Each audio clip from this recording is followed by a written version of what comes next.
بسم اللہ الرحمن الرحیم ایاک نعبد و ایاک نستعین۔ جناب گورنر سندھ عمران اسماعیل، مراد علی شاہ چیف منسٹر سندھ، میرے فیڈرل منسٹرز، صوبائی منسٹرز اور ایم پی ایز،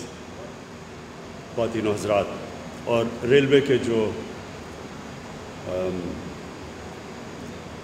لیبر بھی میں نے سنا ہے وہ بھی یہاں ہیں، اور آفیسرز بھی یہاں بیٹھے ہیں۔ میں سب کو آج یہ بڑا اوکیزن ہے کہ کے سی آر کی آج ہم گراؤنڈ بریکنگ کر رہے ہیں۔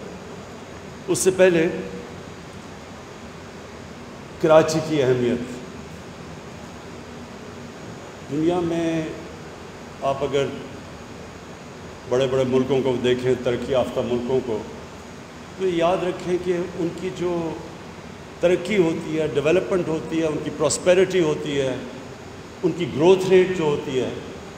وہ عموماً ایک شہر اس کو لیڈ کرتا ہے، انجن آف گروتھ ہوتا ہے، یعنی وہ جو اس کے پیچھے باقی سارا ملک چلتا ہے۔ انگلینڈ میں لنڈن جب پراسپر کرتا، سارا انگلینڈ کرتا ہے۔ امریکہ میں بڑی دیر تک ابھی بھی نیو یارک، اور پاکستان کے اندر کراچی کی اہمیت ہم پوری طرح اندازہ نہیں لگا سکتے۔ پاکستان میں کراچی ایک ایسا شہر ہے، مجھے بڑے افسوس سے کہنا پڑتا ہے کہ کیونکہ ہم نے ابھی اعظم سواتی نے بڑی تک بھری داستان سنائی کہ 70s میں کراچی کیا تھا۔ ہم سب جانتے ہیں کراچی 70s میں کیا تھا، اور مجھے افسوس سے کہنا پڑتا ہے کہ 80s میں جب کراچی ٹیک آف کرنے لگا تھا، اور تب کراچی میں انتشار شروع ہو گیا۔ یہ وہ شہر ہے جس تیزی سے یہ اوپر جا رہا تھا، یہ سارا پاکستان ساتھ لے کے جا رہا تھا اوپر، اور کراچی کی جو مسئلے مسائل آئے اس کے بعد، اس نے ہم سارے ملک کو متاثر کیا۔ تو جو آج تو یہ کے سی آر کی بات کر رہے ہیں، لیکن جو پچھلے سال سپٹمبر میں ہم نے کراچی کا ٹرانسفارمیشن پلان بنایا، جس میں سندھ حکومت اور فیڈرل حکومت نے مل کے فیصلہ کیا کہ ہم کراچی کو اپ لفٹ کریں گے۔ تو یہ بہت امپورٹنٹ صرف کراچی کے لیے نہیں پلان، یہ سارے پاکستان کے لیے۔ اس کا جو فائدہ ہے وہ سارے پاکستان کو ہوگا۔ کراچی وہ شہر ہے جو کہ ساری دنیا میں سے انویسٹمنٹ کھینچ سکتا ہے، لیکن اس کے لیے بنیادی انفراسٹرکچر کی ضرورت ہے، اور بنیادی انفراسٹرکچر کے اندر جو سب سے امپورٹنٹ چیز ہوتی ہے وہ ایک شہر کی ٹرانسپورٹ سسٹم ہوتا ہے، جس کے اوپر بدقسمتی سے جس طرح کی انویسٹمنٹ ہونی چاہیے تھی وہ نہیں ہوئی۔ تو یہ کے سی آر ایک اس کی بہت بڑی ایک سرکولر ریلوے جو کہ سارا کراچی کو ٹچ کرے گا، اور جو کہ پھر سڑکوں کے اوپر سے پریشر اتارے گا، یہ ایک بہت بڑا سٹیپ اس ڈائریکشن پہ۔ گرین لائن بھی ہے، اور اس کے بعد اور بھی ہمیں بس سروسز پرووائڈ ٹرانسپورٹ کرنی پڑے گی کراچی کے لیے، جس تیزی سے کراچی پھیل رہا ہے۔ جو کراچی کا دوسرا بہت بڑا مسئلہ وہ پانی کا ہے۔ اس میں میں نے ابھی آنے سے پہلے وابڈا کے چیئرمین سے بریف لیا تھا، وہ سمجھ رہے ہیں کہ آن ٹریک ہے، وہ جو اب انہوں نے ڈیٹ دی ہوئی ہے وہ سمجھتے ہیں کہ ہم انشاءاللہ 2 سالوں تک کراچی میں K4 کے ذریعے پانی پہنچا سکیں گے، جو انشاءاللہ کراچی کے لیے ایک بہت بڑی نعمت ہوگی۔ اس کے بعد جو باقی کراچی کے مسئلے، اور ان کراچی کے مسئلوں کے لیے پھر سے فیڈرل گورنمنٹ اور سندھ گورنمنٹ کو بالکل مل کے چلنا پڑے گا،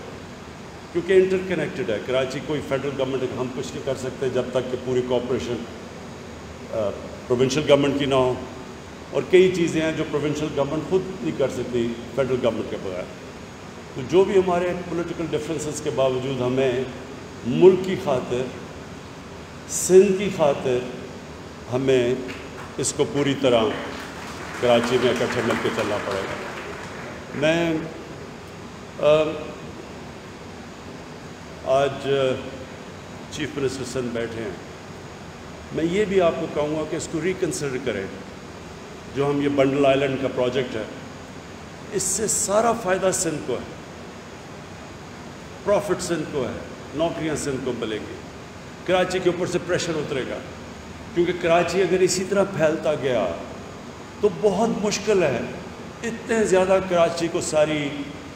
یوٹیلیٹیز پرووائڈ کرنی۔ جتنا جتنا شہر پھیلتا جائے گا اتنا اتنا مشکل ہوتا جاتا ہے۔ اور یہ سارے دنیا کے جو، اگر آپ نیو یارک کو بھی دیکھ لیں تو وہ جب سپیس جب پھیل نہیں سکتا تو اوپر جاتا ہے شہر۔ تو ہمیں ایک بہت ضروری ہے، جس طرح ہم نے لاہور کو بچانے کے لیے کیا، راوی سٹی جو لاہور کی بن رہی ہے وہ لاہور کو بچانے کے لیے ہے، کیونکہ لاہور بھی پھیلتا جا رہا ہے اور پریشر اس کے اوپر اتنا، کیونکہ آبادی بڑھ رہی ہے، ہماری شہروں پہ اتنا پریشر ہے کہ ابھی سے ہم نے آگے پلاننگ نہ کی تو شہر یہ انسسٹینیبل ہو جائیں گے۔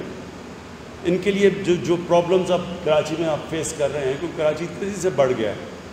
یہ جب تک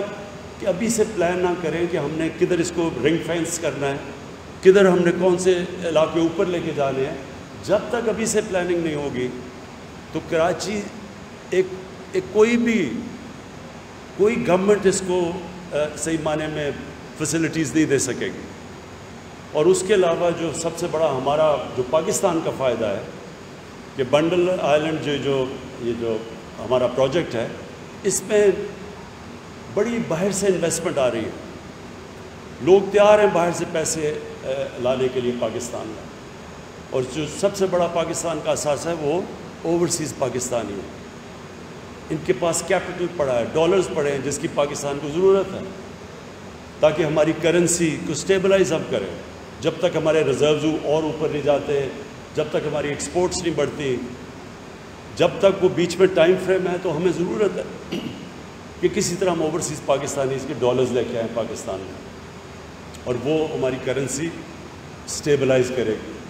اور اس وقت جو دونوں انشاءاللہ جو لاہور جو راوی سٹی ہے، اس میں بھی باہر سے پیسہ آئے گا جیسے وہ پروجیکٹ اور اس سٹیج پہ پہنچ گیا، اور اس میں سب سے زیادہ یہ فیزیبل پروجیکٹ ہے، اس میں بہت پیسہ آئے گا اور بڑی پارٹیز انٹرسٹڈ ہیں باہر سے، تو اس کا سارا فائدہ تو ایکچولی سندھ کو ہے۔ تو اس کو ریکنسیڈر کریں، اور ہم آپ سے اس کے اوپر بات بھی مزید اور کریں گے کہ یہ تو ون ون سچویشن ہے سب کے لیے، پاکستان کے لیے بھی، سندھ کے لیے بھی۔ میں کراچی میں جو یہ سیلاب سے جو مسئلے آئے تھے پچھلے سال، جس کی وجہ سے کراچی ٹرانسفارمیشن پلان بنا تھا، مجھے خوشی ہے کہ ان کے اوپر کام ہو گیا، ان ڈرینز پہ 3 جو نالوں کے اوپر جو کام شروع ہے، مجھے اچھا لگا کہ ہم نے اپنا، لوگ ایکسپیکٹ نہیں کر رہے تھے کہ یہ، یعنی عادت پڑی ہوئی ہے لوگوں کو کہ ہم پروجیکٹس اناؤنس کرتے ہیں وہ آگے نہیں بڑھتے، تو مجھے خوشی ہے، اور اس میں FWO کو ہم خاص طور پہ میں ان کو خراج تحسین پیش کرتا ہوں۔ آخر میں جو میرا پوائنٹ ہے وہ یہ کہ جو بڑے پروجیکٹس ہوتے ہیں وہ کیوں نہیں کمپلیٹ ہوتے؟ کیونکہ اس میں پولیٹیکل ول نہیں ہوتی۔ بڑے پروجیکٹس مشکل ہوتے ہیں، اور ان مشکل پروجیکٹس کے لیے کہیں نہ کہیں جا کے ایک گورنمنٹ کے اور اتنے زیادہ مسئلے مسائل ہوتے ہیں کہ ان کی جب تک پوری اٹینشن گورنمنٹ کی ان بڑے پروجیکٹس پہ نہیں ہوتی تو وہ پروجیکٹس کئی دفعہ پھنس جاتے ہیں، جا کے منسٹریز میں پھنس جاتے ہیں، اور پھر وہ جتنی ڈیلے ہوتی جاتی ہے اتنے وہ انفیزیبل ہوتے جاتے ہیں۔ تو یہ جو بڑا پروجیکٹ ہے، خاص طور پہ KCR، اس کے اوپر سندھ گورنمنٹ اور فیڈرل گورنمنٹ کو پوری طرح زور لگانا پڑے گا، کیونکہ اس میں مسئلے مسائل بھی آئیں گے، اور جتنا ہم اس کو ٹائم پہ ختم کریں گے اتنا کم اس کا خرچہ ہوگا، اور بہت بڑا پروجیکٹ ہے 200 ارب کا۔ اس لیے انشاءاللہ ہم یہ امید لگاتے ہیں کہ ہم فیڈرل گورنمنٹ تو پوری طرح سے اس کے اوپر کمیٹڈ ہے، اور انشاءاللہ سندھ گورنمنٹ بھی اس میں ہماری ساتھ پوری طرح کوآپریٹ کرے گی۔ شکریہ۔